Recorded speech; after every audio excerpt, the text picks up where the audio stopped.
que vous allez bien. Bon, cette petite vidéo YouTube pour vous faire une petite chorégraphie, parce que j'ai très envie de danser en ce moment. Non, c'est une blague. Mais pour information, je me suis reconnectée à la danse parce que je me suis rendu compte que mon fils se mettait à danser. Alors, il a une drôle de manière de danser, il s'accroche au meuble comme ça, et il fait ça. Voilà, bon, c'est une certaine manière de danser, je lui apprendrai 2-3 petits pas de danse dès que j'en aurai l'occasion. Mais c'est vrai que je me suis dit, c'est fou, parce qu'en fait, ça veut dire que depuis le plus jeune âge, à partir du moment où on est debout, dès qu'on nous met de la musique, on danse comme ça. Je lui ai rien appris, c'est pas moi qui lui ai dit de le faire, ni la nounou. Il se met à danser tout seul dès qu'on lui met de la musique. Donc je me suis dit, en fait, c'est vrai que c'est un truc qui est naturel chez nous, qui est viscéral presque, et qu'on a besoin de faire quand on entend de la musique. Donc moi je me suis remise un petit peu à danser ces derniers temps. Cette vidéo n'a absolument rien à voir avec ça. Donc c'est une drôle d'introduction, mais c'est pas grave, c'est l'histoire de ma vie en ce moment, en 2023. C'est du grand n'importe quoi, mais c'est cool quand même. Je viens faire une petite vidéo très spontanément, c'était pas prévu que je tourne aujourd'hui, mais j'ai plein de questions en ce moment parce que vous me voyez de nouveau en story sur Insta, et du coup de temps en temps mais je comprends pas, t'es de retour sur Instagram en fait. Donc je fais pas d'annonce, j'ai fait une énorme annonce pour dire que je partais, j'ai fait tout un patatrac, j'ai fait du tambour, j'ai fait des claquettes pour dire je m'en vais.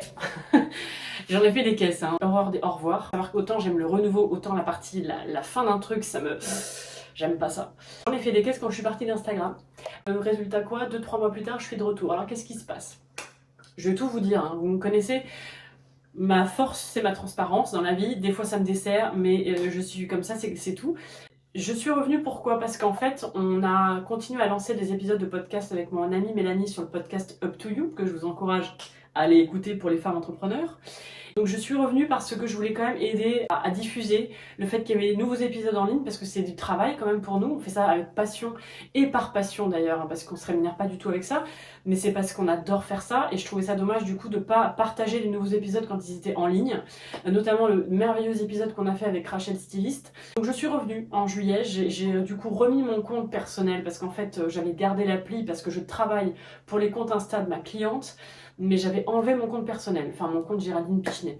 Et donc là j'ai remis mon compte pour pouvoir quand même diffuser un peu les nouveaux épisodes qui étaient en ligne, parce que je me doutais quand même que l'épisode de Rachel Styliste allait quand même susciter beaucoup d'intérêt, parce qu'elle est très suivie sur les réseaux. Voilà, je suis revenue pour ça. Et après, c'est vrai que je suis restée connectée parce que j'ai recommencé à contacter des femmes entrepreneurs pour leur demander de venir sur le podcast justement, et aussi pour contacter des femmes pour mon autre podcast qui s'appelle Libre et Authentique. Je vous recommande d'aller écouter les épisodes si ce n'est pas déjà fait. Donc en fait, c'est vrai que je me suis reconnectée au fait que c'était bien plus simple de contacter des femmes pour venir sur le podcast en passant sur Instagram, et aussi pour avoir des idées de femmes à contacter. Typiquement, il y a une personne là qu'on va interviewer lundi la semaine prochaine qui s'appelle Maridou, qui est une créatrice de bijoux bordelaise, et je sais pas pourquoi j'avais jamais pensé à la faire venir sur le podcast, et là il a fallu que je vois une story passer d'elle ou un réel où elle racontait tout son parcours pro pour que je me dise mais bien sûr faut que Marie elle vienne. J'ai trop hâte d'enregistrer son épisode, je sens qu'il va être génial. Et c'est vrai que je me suis dit, finalement, pour les deux podcasts, quand même, c'est quand même chouette que je sois sur les réseaux, parce que ça me permet d'avoir des idées de nouvelles interviewées, et ça me permet aussi de pouvoir les contacter plus facilement, parce que typiquement, Maridou, j'allais pas lui faire un mail, on était déjà en contact avant sur Insta, donc c'était quand même plus simple. Donc je suis revenue pour ça. Je suis revenue aussi, je me suis rendu compte que j'avais plus du tout le même rapport avec Insta, parce que quand je l'ai quitté, je vous ai dit que je me sentais un peu droguée hein, et addict. Et là, le fait quand même d'avoir tout coupé pendant 2 mois, je me rends bien compte que j'ai plus du tout cette addiction et que je le prends par plaisir, sans culpabilité, dans des moments où vraiment j'ai un creux, et j'arrive beaucoup plus à faire la part des choses où avant c'était vraiment ma drogue quoi. Il fallait que je regarde mes messages, il fallait que je regarde mes likes, etc. Donc c'est plus agréable aussi parce que mon rapport est devenu beaucoup plus sain en fait, mais je pense qu'il fallait que j'arrête de manière très nette pendant quelques temps pour pouvoir me détacher du coup de cet outil et plus avoir cette addiction. Et puis après, il y a aussi que je me suis rendu compte que je ne voulais plus parler de coaching sur Instagram. En fait, je me mettais une pression monstre à trouver mes clientes de coaching sur Insta et nulle part ailleurs. Je pense que ces derniers mois, vous l'avez vu, je m'en suis pas cachée, j'ai eu des mois extrêmement difficiles, où j'ai beaucoup souffert, ou même physiquement, je trouve que ça, maintenant que je revois les vidéos, je trouve que ça se voyait vachement, que j'allais pas très bien parce que j'étais en plein postpartum, parce que j'avais des grosses difficultés personnelles, avec des deuils à faire, etc. Je pense que, sincèrement, j'ai pas donné envie forcément à des coachés de venir avec moi, parce que Je pense, alors c'est peut-être une croyance, hein, je travaillais avec une coach, un de ces quatre, mais j'ai la croyance que quand tu viens voir une coach, c'est quand même quelque part quelqu'un que tu admires, qui fait des choses que toi tu n'oses pas faire, en fait qui a la patate, quoi, qui a envie, qui te donne envie. Et je pense que je n'étais pas cette personne-là ces derniers mois. Je dois bien l'avouer, c'était très dur à admettre ces derniers mois. C'est pour ça aussi que je pense que j'ai voulu disparaître des réseaux parce que j'avais plus envie de me montrer. Parce que tout simplement, j'étais moi-même un peu dans le mal, un peu dans tous les domaines en plus, et que je trouve quand même que sur Insta, quelque part, on a envie de voir des gens qui vont bien, on a envie de voir des gens qui réussissent, on a envie de voir des gens qui savent des choses, et on n'aime pas voir des gens qui doutent, on n'aime pas voir des gens dans le mal, on n'aime pas voir des gens qui vont pas bien. Et alors même si on dit que oui, on aime bien quand même voir un peu de vulnérabilité, etc., à l'envers du décor, c'est vrai, mais en vrai, je trouve que c'est pas ça qui fait vendre. Comme on avait dit qu'on aimait bien voir des vêtements portés par des femmes qui ne sont pas toutes dans du 34, la vérité c'est qu'aujourd'hui, les marques de vêtements continuent à mettre leurs vêtements sur des mannequins qui font 34-36, parce que sur les mannequins qui font les plus grandes tailles, ça se vend moins bien. Donc en fait, il y a une espèce d'ambivalence, je pense, dans ce qu'on a envie de voir et dans ce qui marche en fait. Et donc c'est vrai que moi aujourd'hui, je pense que j'étais pas un bon produit, j'étais pas vraiment vendeur ces derniers mois, et c'est pour ça que j'ai préféré disparaître, parce que j'en avais marre d'essayer de trouver des clients sur Insta, alors que j'étais plus du tout un produit qui faisait vendre en fait, parce que c'est ça qui est difficile en coaching et que j'ai pas connu quand je faisais des bijoux. Avant, je vendais des bijoux. Maintenant que je fais du coaching, c'est ma personne en fait que vous achetez pendant plusieurs séances. Et donc si ma personne n'est pas vendeuse, bah, c'est hyper compliqué et puis c'est hyper difficile à admettre en fait. Donc je veux plus essayer de trouver des clientes sur Insta, donc je veux plus parler de coaching sur Insta, et surtout je ne supporte plus moi les coachs justement qui parlent d'offres promotionnelles tout le temps, qui font c'est pas ça moi mon métier. Mon métier c'est pas de faire de la promotion sur Instagram, c'est pas d'être une super influenceuse, c'est pas d'être une super pub ambulante de ma vie parfaite et vous regardez ce que moi j'ai fait. Si vous voulez, vous pouvez faire la même chose que moi. J'aime pas ça en fait. Je suis quelqu'un qui doute, je suis quelqu'un qui ne sait pas tout, je ne suis quelqu'un qui n'a pas la vérité absolue, j'ai pas la science infuse. Donc je pense que du coup, j'ai pas ma place sur Insta parce que je pense vraiment que sur Insta, on attend de savoir des gens qui savent, qui ont la baraka, qui sont persuadés qu'ils ont la vérité, qui sont persuadés qu'ils ont la science infuse et qui peuvent vous apporter quelque chose de hyper puissant. Non, en fait, de la même manière que ma psy n'irait pas vous dire qu'elle va changer votre vie et métamorphoser votre vie. Je suis persuadée des bienfaits du coaching et de ce que ça peut vous apporter, mais je ne veux pas en faire la pub en fait, sinon je me dégoûte de moi-même en fait. Donc voilà pourquoi j'ai voulu partir, et je pense que du coup je parlerai plus de coaching sur Insta. Je vais juste en fait utiliser maintenant Instagram pour communiquer ce que je suis en train de faire, communiquer les événements, les nouveaux épisodes de podcast, communiquer peut-être des places ouvertes sur des ateliers de coaching, etc. Mais je veux plus essayer de vendre des séances de coaching sur Instagram, ça me saoule. Et il y a autre chose que je veux plus faire, c'est, j'avoue, partager ma vie privée.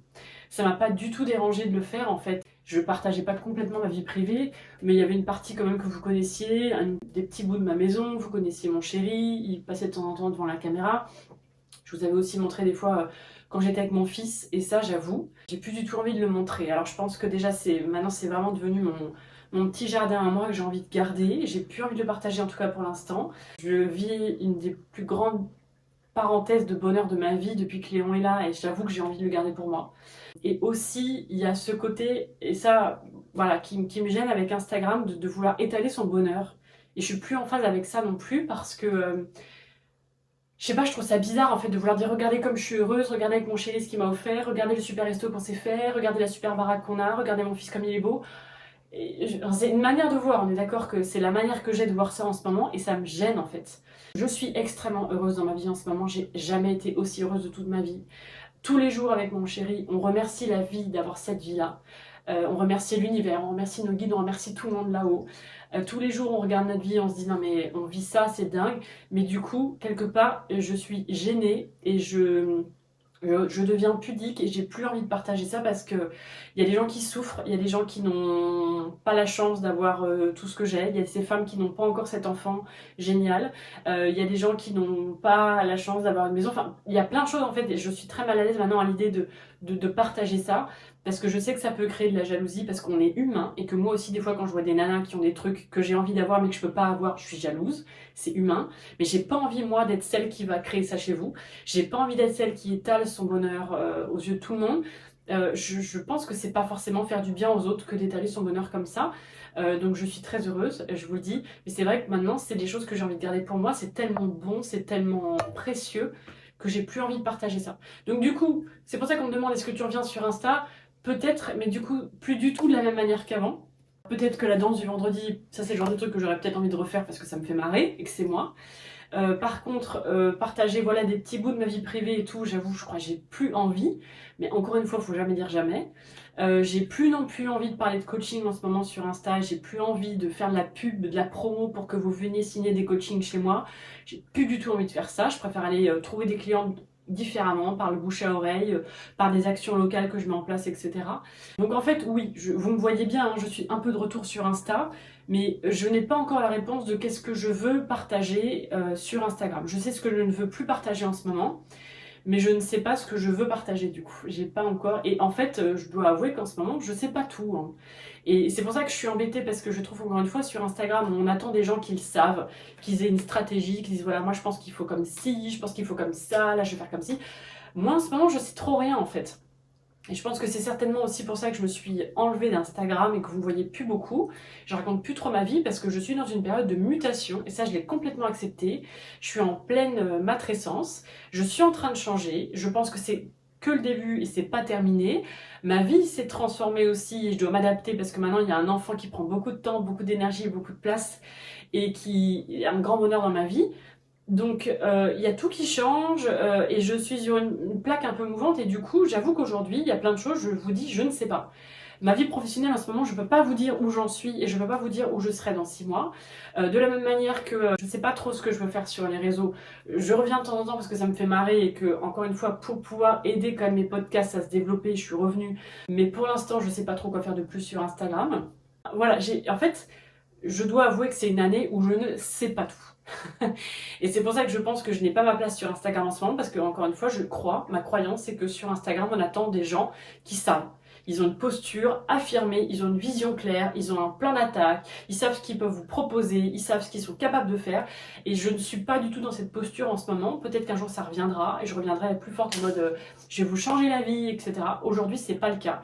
Je sais très bien ma valeur, je me suis reconnectée à ce que j'étais capable de faire, à ce que je peux apporter à mes clientes, que ce soit dans le coaching ou dans le consulting. Je sais tout ça, mais je pense que j'ai pas besoin d'Instagram et j'ai plus envie d'Instagram pour vous prouver tout ça en fait. Parce que pour moi c'est beaucoup de la tchatch en fait sur Instagram et moi je préfère prouver les choses dans les faits. En faisant des choses en fait, plutôt qu'en disant des choses. Ça je pense que c'est mon fils aussi qui est derrière tout ça, parce que je trouve qu'un enfant, il va être plus sujet à ce que tu fais qu'à ce que tu dis.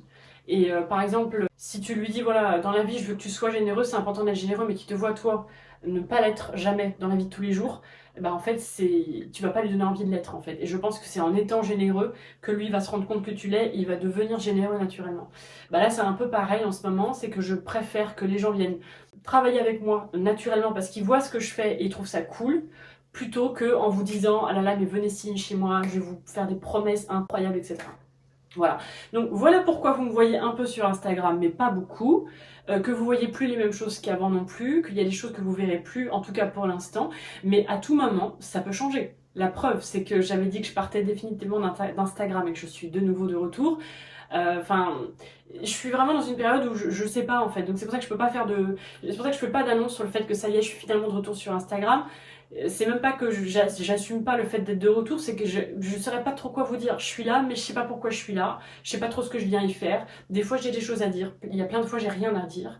Des posts, en tout cas, j'ai plus envie d'en faire. Sauf que l'autre jour, bah, j'en ai fait un parce que j'en avais envie. Des réels, j'ai plus envie d'en faire jusqu'au moment où je vais avoir envie d'en faire un. Enfin, mettez un like ou un commentaire les femmes qui se retrouvent en moi parce que je pense que c'est ma matrescence. Je suis en pleine crise d'ado. Enfin, c'est l'équivalent de la crise d'ado, mais au niveau de la maternité. Et donc vraiment, je sais pas trop quoi en fait. Et c'est ok en fait. Et avant, j'étais un peu honteuse de pas trop savoir, et là je l'assume. Voilà, donc c'était une petite vidéo spontanée pour vous dire tout ça. J'espère que ça vous aura fait un peu rire. Peut-être que vous aurez reconnecté avec ce que vous vivez vous aussi en tant que femme en matrescence, ou peut-être en femme en pleine transformation, parce qu'il n'y a pas que la matrescence qui transforme une vie.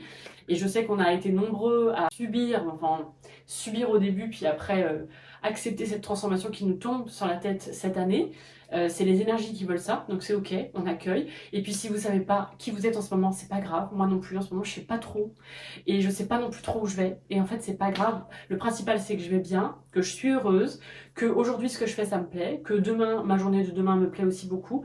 Et peu importe si ça n'a pas de sens, si j'ai pas forcément de vision très claire, si je sais pas forcément où je vais et que j'avance au fur et à mesure des jours qui passent, Bah en fait c'est ok, hein, c'est très bien comme ça aussi. Voilà. J'espère que cette vidéo vous aura plu. N'hésitez pas à vous abonner à la chaîne. Moi, ça me fera très plaisir. Vous pouvez aussi mettre un petit pouce en l'air juste là et laisser un commentaire. À bientôt. Ciao, ciao.